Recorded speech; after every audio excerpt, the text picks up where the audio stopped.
방금 소개받은 국립농업과학원 안병욱입니다. 지금부터 동자산업 육성을 위한 신육종 기술 활용 제고 방안에 대해서 말씀을 드리도록 하겠습니다. 목차는 다음과 같습니다. 잘 아시는 것처럼 현재 기상 기후 변이가 좀 심화되고 있고요. 옥수수, 대두, 밀 등 세계 곡물 가격도 지속적으로 상승을 좀 하고 있습니다. 또한 국내의 곡물 수입 증가도 지속적으로 증가하고 있고요. 반면에 식량 자급률은 지금 또 이렇게 지속적으로 좀 감소하고 있습니다. 우리나라의 2023년 세계 식량 안보 지수는 2022년 32에서 7위 하락된 39위로 좀 더 낮아지고 있는 상황입니다. 종자산업 시장입니다.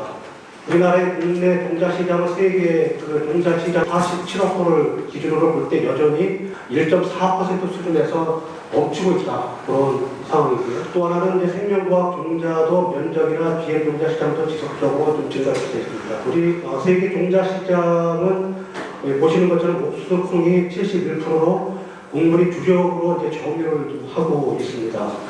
반면에 곡물 시장은 글로벌 다국적 기업, 캔차이나 쿠테바, 바이어, 바스프 등의 이런 다국적 기업들이 국가전화가 더 심해져서 우리나라의 어떤 신규 종자 시장의 진입장도 더욱더 좀 어려운 상황에 있다고 말씀드릴 수 있겠습니다. 다음은 육종 기술 규제 동향에 대해서 말씀을 드리겠습니다. 이 자료는 우리나라의 초창기부터 육종과 관련된 그림을 간단하게 보여드리고 있는데요. 1970년대 이전부터는 도입 육종이 시작되고 70년대부터 본격적으로 교배 육종이 돼서 현재 종자 개발에 대한 주육종법으로 사용이 되고 있습니다. 또 70년대부터 돌연변이 육종, 80년대 약배양 이루어지고 있고요. 그 다음에 90년대에 이루어서 분자 육종, 유전체 육종, 금년부터 기술 육종 사업이 본격적으로 이렇게 시작이 되고 있다는 말씀드릴 수 있겠습니다. 또한 생명공학과 관련돼서 1990년대부터 글로벌 시장에서는 탐파 시작이 되고 있고 우리나라도 연구를 하고 있습니다만 여전히 규제에 있고요. 또한 2010년쯤부터 또 유전자 편집 기술이 계속적으로 개발이 되면서 현재 이루고 있는 상황입니다. 보시는 것처럼 교배 육종이든 돌연변이 육종이든 형질 변환이든 최소 8년에서 12년의 개발 기간이 필요합니다만 유전자 편집은 4년에서 6년의 개발 기간과 비용 이런 것이 모두 세이브가 되기 때문에 보다 혁신적인 기술이라고 말씀드릴 수 있겠습니다. 유전자 편집은 외래 유전자 도입 지혜와는 달리 자체 DNA 일부 변화를 통해서 원하는 부위만 편집하는 기술입니다. 그래서 1세대부터 현재 프라임 에디팅 4세대까지 계속 개발이 되고 있고요. 또 하나는 이 유전자 편집 산물이 일반 종자와는 산물 종자가 유전적 변이 식별이 어렵고 사실상 일반 관행 육종의 어떤 육종적 종자가 아예 유사한 변이란 메커니즘을 가지고 있다고 말씀드릴 수 있겠습니다. 또한 일반 종자도 이렇게 보시면 유전적 다양성이 되게 많이 존재합니다. 식물이나 동물은 감수별계 교차를 통해서 후손의 유전자 다양성 변이를 빈번하게 발생을 하고 있는데요. 교배 육종이나 돌연변이 육종에서 실제적으로 포인트 뮤테이션이든 딜리션이든 다양한 유전자 변이가 실제로 많이 발생을 하고 있습니다. 또한 우리가 약배양이든 조직배양을 통해서도 이렇게 내재적 변이, 트랜스포전, 내추럴 트랜스포전도 다양한 그런 빈번하게 발생하고 있습니다. 이 문제가 됐던 금년도 상반기에 도마도의 사례인데요. 이 도마도가 일반 종자인데 실제적으로 저희가 물질 분석과 유전체 분석을 했더니 라이코포사이트 C 이 유전자 영역이 실제적으로 KV가 통으로 결손된 것을 갖다가 확인할 수 있었습니다. 또 하나는 2015년도 논문에 나온 건데요. 고구마에서도 실질적으로 수평 이동해서 외래 유전자가 이렇게 도입돼서 있다라는 것들이 2015년도에 PNS에 유명한 저널에 발표된 바 있습니다. 현재 유전자 편집 연구개발 현황입니다. 보시는 것처럼 작목별로 벼에서부터 도마도, 포플러까지 약 731품목에 대한 자원들이 계속적으로 연구 개발이 되고 있습니다. 국가별로 보시면 중국이 가장 많고요. 우리나라는 네 번째 순위로 대학 기업 연구성에서 연구 개발을 수행하고 있음을 알 수 있습니다. 또 하나는 국가별 현질별로 보시면은 수량성, 내면중성, 성분 이렇게 다양한 특성을 통해서 유전자 편집 종자들이 개발이 국가별로 이루어지고 있습니다. 우선 실제적으로 개발 사례인데요. 미국에서는 올레인산 무함유통이 시판이 되고 있고, 일본에서는 가바 성분이 4배 이상 증진된 가바 도마도가 시판이 되고 있습니다. 또한 이제 우리나라에서 포도송이 도마도라든가 갈배롭게 감자 이런 것들이 지속적으로 이제 개발이 되고 있습니다. 국가별 신육종 기술 규제 동향을 전 세계 지도로 이제 보여주고 있습니다. 보시는 것처럼 파란색은 규제 제외가 이렇게 전체적으로 되고 있고요. 논의 중인 나라가 이렇게 일부 있고, 그 다음에 이제 제보 규제로 여전히 이 붉은색 그리고 표시가 되고 있습니다만, 이 디스에서 추가적으로 말씀드리도록 하겠습니다.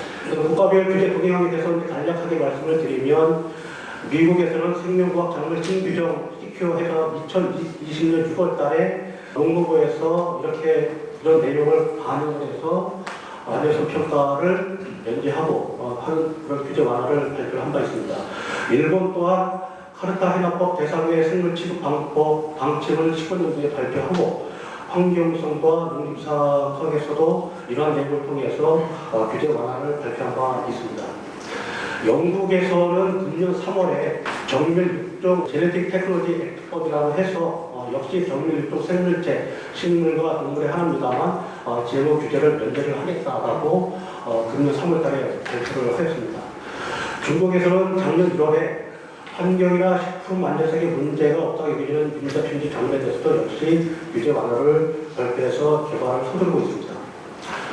7월 5일 날 EU에서 제노믹 테크닉 규제 완화를 갖다가 제안을 하였습니다. 그래서 NGT 그룹 1, 그룹 2로 나누고 그룹 1 그룹에 포함되는 식물, 즉 자연적 또는 전통적인 육종의 그리고 그에 따르는 제품, 식품, 사료, 가공품은 제한된 법령에 따라 설정 기준 검증 절차를 이행하기 위해 그 기준이 충족이 된다면 GMO를 면제해서 일반 작물과 동등하게 취급하겠다라고 검토를 하고 이렇게 제안을 했습니다.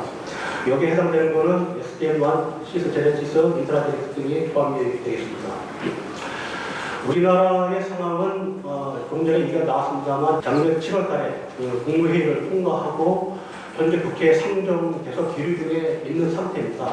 핵심은 제7조의 3조 신규 유전자 변종 생물체에 대한 요 기준을 이제 보면은 모든 유전자 편집 생물체는 신규 유전자 변종 생물체 LM으로 간주하며 LM을 따르게 되도록 해석하고 있습니다. 따라서 이러한 문제로 인해서 이해관계자가 분명하게 드러나고 있습니다. 시민사회단체 쪽에서는 개정안에 LM으로 규정하고 있기 때문에 기존 LM과 동일한 안전관리를 요구하고 있고요. 산업계 학회 쪽에서는 외래 문제가 전혀 없기 때문에 LM과 안전을 강력하게 주장하고 있는 그런 상황입니다. 활용 제고 방안에 대해서 말씀을 드리도록 하겠습니다. 가령 육종 기술의 품종 개발 속도를 가속화하고 국내 분자 산업 육성을 매듭한 신육종 기술의 접목과 활용이 중요하다고 말씀드릴 수 있겠습니다. 이것은 이제 목표 분자에 대한 정밀한 편집이 가능하고 또 일반 육종 대비 품종 개발 시간과 비용이 감소하는 그런 장점이 있습니다.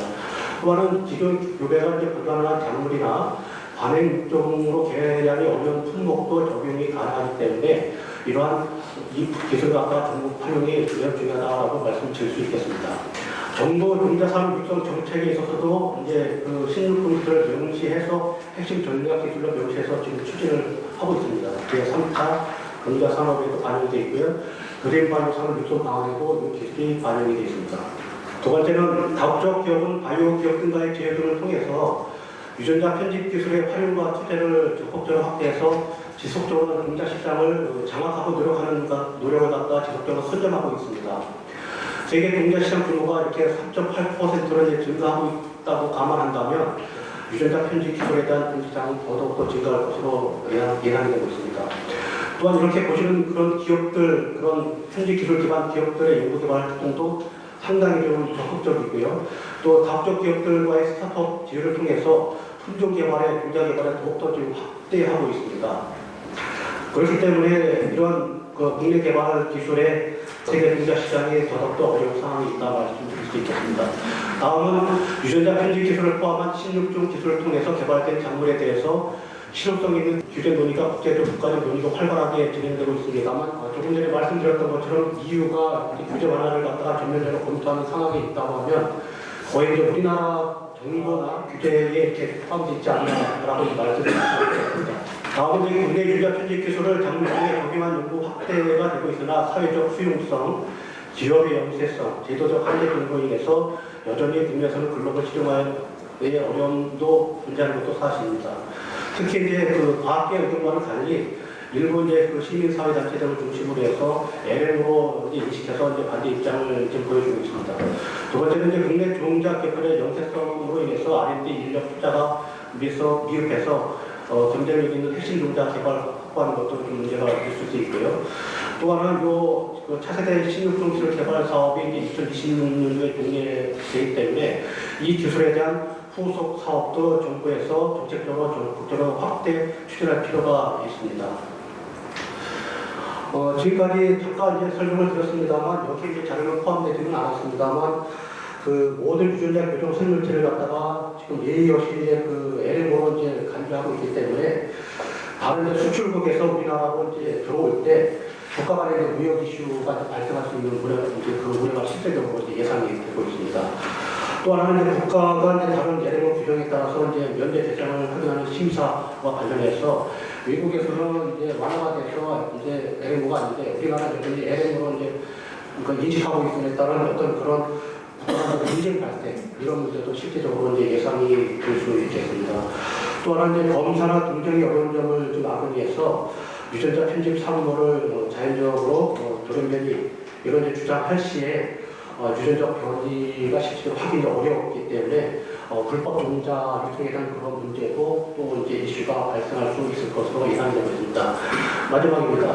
그래서 이제 글로벌 종자 시장 진입 장벽을 갖다가 낮추고 신육종 기술의 종자 기술 활용 제고를 위해서는 빠른 시일에 사회적 합의를 통해서 사회 경제적 효과 및 과학적 근거를 기반으로 해서 법규의 신속한 결론을 빨리 내릴 필요가 있다라고 말씀드릴 수 있겠습니다.